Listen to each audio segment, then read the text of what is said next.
走进纽交所直击华尔街，截至5月19日当周，市场关注的焦点依旧集中在美国债务上限问题上。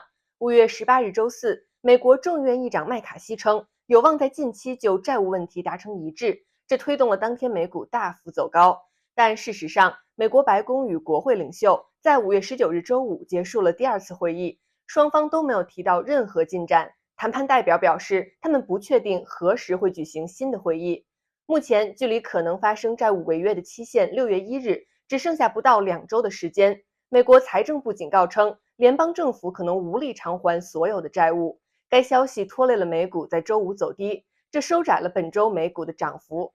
但是从整体来看，本周美股三大股指均录得涨幅，其中道琼斯工业平均指数一周累计上涨126.01点，收于33426.63点，涨幅达到0.38%。纳斯达克综合指数上涨373.16点，收于12657.9点，涨幅为3.04%。标准普尔500种股票指数上涨167.9点，收于4191.98点，涨幅为1.65%。悬而未决的债务上限问题会对美股产生什么样的影响？地区性银行危机是否已经结束？整个银行板块开始反弹？在未来几周到几个月中，哪些板块值得我们重点关注？5月19日，我们邀请到美国 T3 Life 的首席策略师 Scott Redler 先生来解读市场的走势以及接下来需要我们重点关注的问题。Hello, Scott. Hey, how are you? Thanks for having me. The U.S. is facing a potential debt ceiling crisis in the coming months. Historically, the stock market has been very volatile during previous debt ceiling negotiations. Do you think this time will be any different? And how do you see this playing out in the stock market? Well, I've been trading since 1998. Do you know how many times we've had a major catastrophe potentially happening because of the debt ceiling, and it really turns into nothing? To me, I think it's a lot of chatter. Okay, it's a lot of the Republicans and Democrats trying to get name recognition, trying to get their point across to look good for their party. And out of the past decade, usually it gets done. And if it doesn't get done, the world will not end. Okay, the stock market won't explode, and we will all still be able to breathe, eat, and sleep. But what usually happens is if for some reason they don't come to a conclusion or the negotiations fail, typically for a week or two, you do get some volatility in the markets. So actively, you need to know what you can handle. But basically, a lot of workers get furloughed. What does that mean? They get put out of work, they lose their job, but they still get paid. And then within a week and a half to 2 weeks, they come back to work and they get paid for the amount of time they were out. So they get paid to sit at home instead of at their office. So all it does is make America less productive because Washington can't come to terms because sometimes they're self-serving instead of serving the people. Many regional banks have been consolidating through mergers and acquisitions. How do you think this will impact the sector? And are there any specific companies you're watching in this regard? In February, technically, the regional banks started to show faulty signals. I use moving averages to look at and see the health of overall sectors, and the regional banks started to get very weak. And when technically the ETF, the KRE, broke the 8-day, the 21-day, the 50-day, and the 200-day, most active traders sell it. And then all of a sudden, that's when the news started about the regional banks and the potential risk, with Signature Bank and Silicon Valley Bank because of the way they invested their deposits.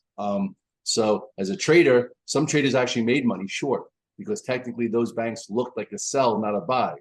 So now, where are we, right? Only 3 banks have gone bankrupt or belly up or became zeros or were merged for their assets. There's, I think, 4,500 more regional banks out there. So what I would tell investors is stay away from individual regional banks for now. If you want exposure to the sector because the sector has been down and out, and you think in 6 months or a year or so, it'll be better and it's over emotion, buy the sector ETF. The stock market has historically been a leading indicator for recessions. Are there any specific technical indicators or patterns that you are watching closely to help gauge whether a recession may be imminent? Well, I think most of the smartest people who think they're the smartest people in the world in November, December said we would be in a recession already. They said in December we would be in a recession in January or February. You know what? It's May and we're not in a recession yet.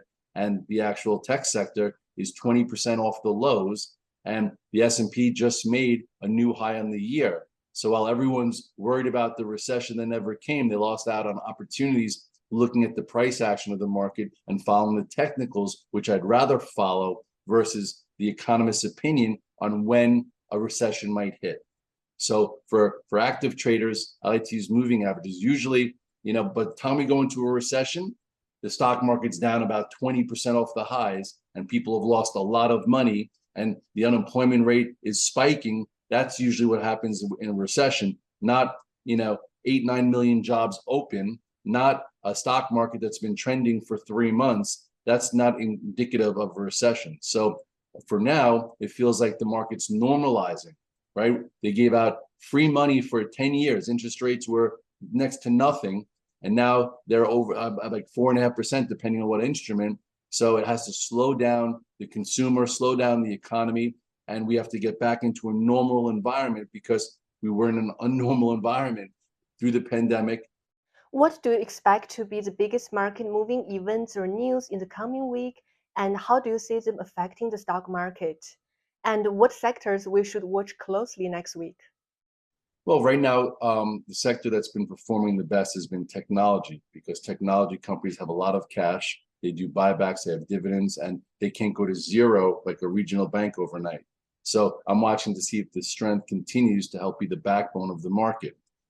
As far as what could happen in the next 3, 6, 9 months, the Fed raised rates 9, 10 times. So it's been taking time to filter through the economy. So as of now, we haven't seen an extreme slowdown. So what probably could happen is if it's taking a toll on the consumer and they start spending less and more corporations become more efficient like they've done the last 3 to 6 months to lay people off. If you remember, in the last 6 months, there's been a ton of layoffs. And Wall Street liked the layoffs because that helps profitability.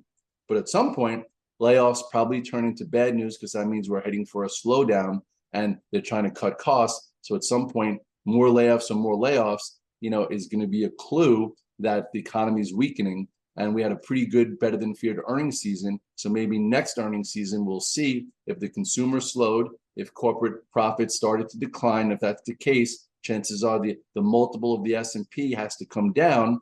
And then that usually creates a corrective phase in the market. And then once that takes hold, we figure out how far down we go, where do we go? And then we'll see, once we hit the recession, we'd probably be down 15% from here, if that happens. And then that's when the Fed probably has to start cutting rates to start making it easier so we don't head for a deeper recession.